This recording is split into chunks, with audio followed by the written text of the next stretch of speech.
L'EHPAD de Bois d'Olive de la Fondation Père Favron héberge 90 personnes âgées dépendantes, dont beaucoup présentent des troubles psychiatriques. Chaque mardi, les résidents sont invités à participer à un atelier pas comme les autres. Place à l'expression, l'atelier d'art-thérapie commence en douceur. Il faut que les gens se sentent bien, oui. Alors on arrive, on boit un petit café, on prend le temps de s'installer, on prend le temps de ressentir des choses en fait. On a créé cet espace avec beaucoup de couleurs. Je tiens à mettre une nappe en tissu, qu'on ait des choses à voir, des choses à sentir, à ressentir dans cette salle. Et effectivement, quelque chose qui soit stimulant, mais de façon agréable. L'art-thérapie est une méthode visant à utiliser le potentiel d'expression artistique et la créativité d'une personne à des fins psychothérapeutiques ou pour le développement personnel. Isabelle Ravel, l'art-thérapeute de l'établissement, fait partie de l'équipe paramédicale. Elle accompagne depuis 4 ans les résidents.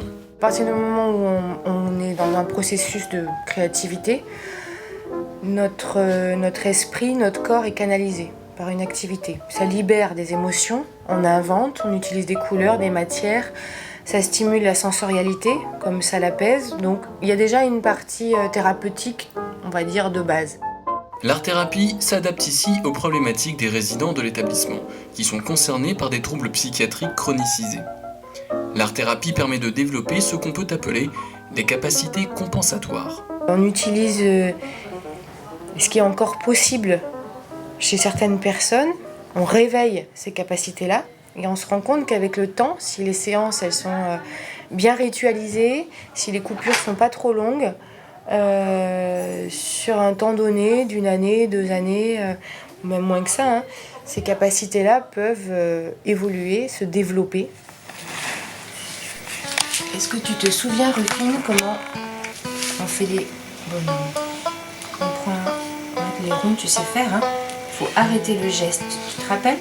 On va utiliser des couleurs, on remet le corps en mouvement, on remet l'esprit en mouvement, on stimule des parties positives de soi.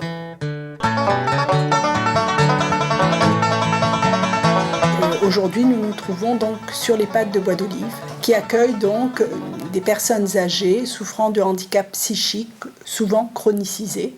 C'est pour cette raison que nous avons souhaité développer, avec le médecin coordonnateur de l'établissement, toute une prise en charge avec des activités à visée thérapeutique et également des activités de type occupationnel. Donc quand on parle d'activités à visée thérapeutique, il s'agit essentiellement d'interventions de paramédicaux et notamment de l'art-thérapeute. Ça, c'est l'image de soi pour des patients. Une partie tourmentée, des idées qui trottent dans la tête, et on essaye de les exprimer, de les faire redescendre dans le corps. Et c'est des séances où on peut dessiner ensemble et aussi communiquer sur la partie ambivalente de la personnalité, avec une partie tout à fait heureuse et détendue et une partie beaucoup plus torturée avec des idées agressives. Parce que la tienne, c'est la plus grande. L'art-thérapie révèle des fragments de vie. Madame Leveneur souhaite revoir son tableau. Un grand format, un souvenir, une expérience émotionnelle qui est extériorisée et désormais qui a sa propre existence au travers de l'œuvre qu'elle a composée. C'est une femme enceinte qui attend un bébé qui est pas loin du net. D'accord. Et pourquoi vous avez dessiné cette femme? Parce que j'ai rêvé la médecine et tout. Vous avez rêvé de ça? Oui. Et j'ai rêvé aussi des grands cheveux. D'accord. Et ça, c'était dans votre rêve, les grands cheveux ou... C'est dans mon rêve. D'accord. Et vous aviez des grands cheveux ou pas? Moi j'avais des grands cheveux, mais ils ont coupé. Tous les 3 mois, ils coupent. Et vous-même, vous avez eu des enfants? Non, maman n'est pas mariée. Vous n'êtes pas marié? Non. Non. Et vous n'avez pas eu d'enfant donc? Non plus.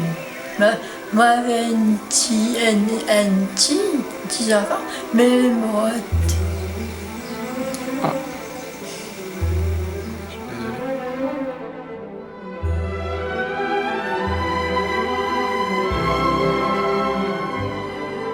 Les objectifs en art-thérapie selon les personnes sont très différents. Il y a des personnes qui ont vraiment le besoin de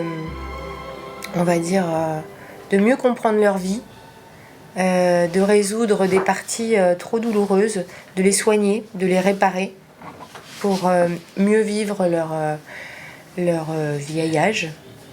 Voilà. Cette démarche d'ouverture, de réparation, de bien-être n'est possible qu'avec le consentement de la personne et un total respect de sa dignité. Cette participation des résidents fait partie du projet d'établissement. C'est pas réservé exclusivement à ce public psychiatrique, d'accord, ou psychotique. On peut également le mettre en application pour, par exemple, des personnes qui souffrent de démence ou de pathologies de type Alzheimer, par exemple, comme nous avons sur les 2 autres établissements. Donc ça donne également d'excellents résultats. Isabelle Ravel anime ses ateliers sur 3 EHPAD. Un accompagnement qui rappelle qu'il n'y a pas d'âge pour continuer d'explorer les couleurs de la vie.